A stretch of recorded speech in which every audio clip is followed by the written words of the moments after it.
I'm going to be showing you guys what I like to call my grandmother's chocolate cake. We've been using it at the restaurant here for 25 years. So it's a chocolate chiffon cake. We use a really rich cocoa powder. Nice dark chocolate cocoa powder. You get a bit of the bitter before the sweet, which makes the chocolate cake really, really good. I find desserts are too sweet nowadays. That's why I like this one, because like I said, it's not overbearing. You can eat a big piece of this one and you're gonna feel okay. I saved you guys the trouble. This is egg whites and egg yellows. There's 72 of them. I didn't feel the need to make you guys watch me separate 72 eggs. I'm gonna get my big bucket of sugar again. I could probably weigh this out, but you know, I'm counting in my head if I get a little quiet there. Okay, that's it for the sugar, and we're gonna do the flour now. Yeah. Any plans on making a home-sized recipe for this? Yeah, we can do that. So here we have salt, baking soda, scraping the bottom of the box here. Okay, there we go. We'll set this aside. Cocoa powder. It's gotten very, very expensive. That was 4, right? Yeah. All right. This is a Belgian cocoa powder, dark chocolate. So I'm measure out some water. I'm just gonna heat it up on the stove, and I'm gonna add this water to the cocoa powder to dissolve it. I'm using vegetable oil. The original recipe from my grandmother uses peanut oil, so you can substitute that. I don't use any peanut products in the restaurant. We'll set this aside and get a little vanilla. I'm just gonna put this right into the cocoa powder. It's not a lot, but we'll about get a little whisk. We'll get that cocoa powder. Let's see if that hot water's hot enough. I don't need it to be boiling. I just warmed it enough so that we can pour it into the water.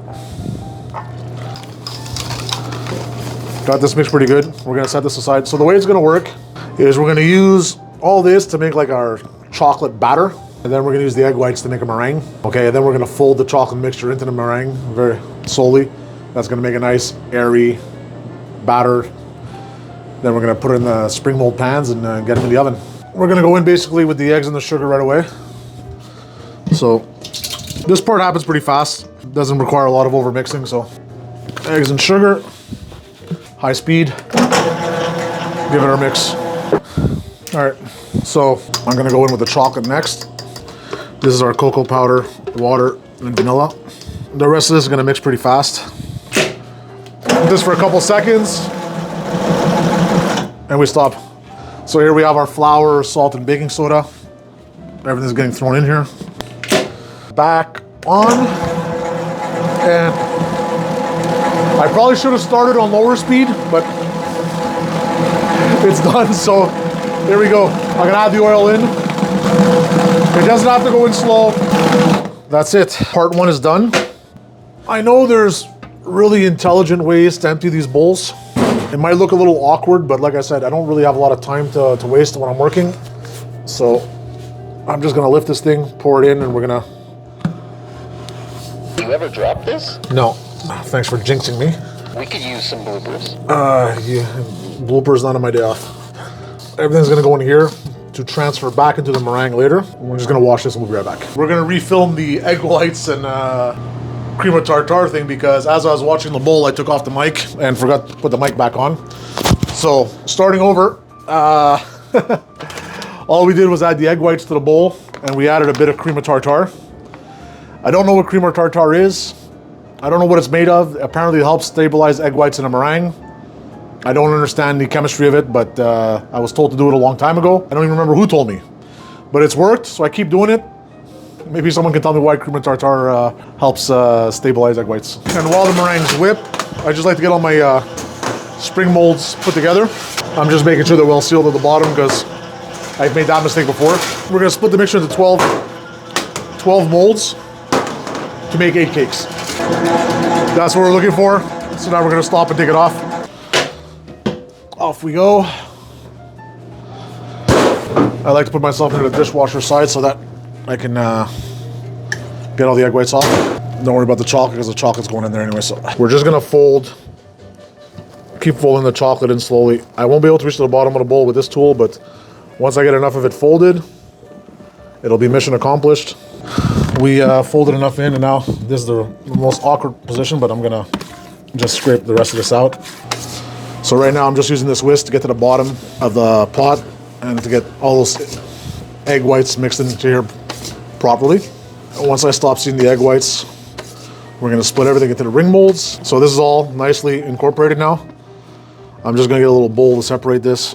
We're gonna separate these into the 12 cake pans. I'm a restaurant, I'm not a pastry shop, a bakery, I'm not selling to grocery stores. I don't need to be 100% exact, but whatever's left in the bowl, I'm gonna split between the cakes, as I'm not gonna put it down the sink. We'll just make the cakes a little bigger today, you know, like, but generally I'm pretty consistent.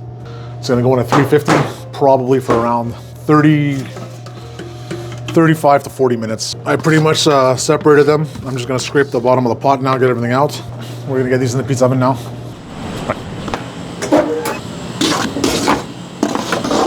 All 12 cakes are in. I'm just gonna show you guys my setup for taking the cakes out. I just set this up before I move on to another job. I'm gonna spread these out with parchment. When I take these cakes out, I put them upside down on the pans for the first 10 minutes. Just helps keep the shape a bit better. Timer went off, so we're gonna toothpick test. Stick a toothpick in the cake. Toothpick is dry, no wet cake batter on it. They're good to go. These are ready. We're gonna let them cool off for about 20 minutes. That's my brother. Hi, Dave. How's it going? All right, let's shut this off. We're gonna move these in back now so I can start cutting them. Can we do one trip? As I take the spring mold off, I'm gonna put them straight into the sink. I give them a little press on the sides so that they pop right off.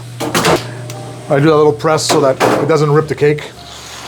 So I just give it a press, loosen it from the side, pop the spring mold right off. Now we're gonna cut all these cakes in half. So this is basically, I've separated all the cakes. That's it. Let me get my plastic wrap. Here we go. Top comes off. Then I'm just gonna run my boning knife just around the plate as such. It loosens it from the bottom of the pan. Flip, move on to the next one. These 3 pieces will become one chocolate cake. And that's it, rinse and repeat. I'm showing you exactly how I do things here. Every video I do, there's something people don't like, but I only promise everybody the truth in the videos. Hope you guys are enjoying the content so far, because we're gonna keep making it. We're back a couple days later. I pulled 3 pieces out of the freezer last night. This is what they look like, okay? We're gonna make up the icing quick, and we're gonna ice the cake. We got about 2.5 to 3 cups of cream here. A splash of vanilla, about a cup of icing sugar. So what happened here this morning? I had a whole plumbing thing under the sink disconnected while I was cooking pasta. Ended up with, water all over my floor. I had 3 pots of pasta on the stove, almost ready to come off, and I had to scramble, jump under the sink, reconnect the pipes in a pool of piping hot water while I did that before my pasta overcooked. Anyways, whatever, disaster. I'm already tired. It's like 9 o'clock in the morning and they just sucked the life out of me. And that's the restaurant business for you. You could actually tell I'm actually, I wish you weren't here right now. How about that? I don't feel like filming. And I'm just basically making like a chocolate whipped cream, and that's what we're gonna ice the cake with. I'm just gonna unwrap these quick. We just have a plate and a couple pieces of peach paper, cake board underneath, so we can just pull out the paper afterwards so the plate stays clean. Look, I'm not a cake decorator.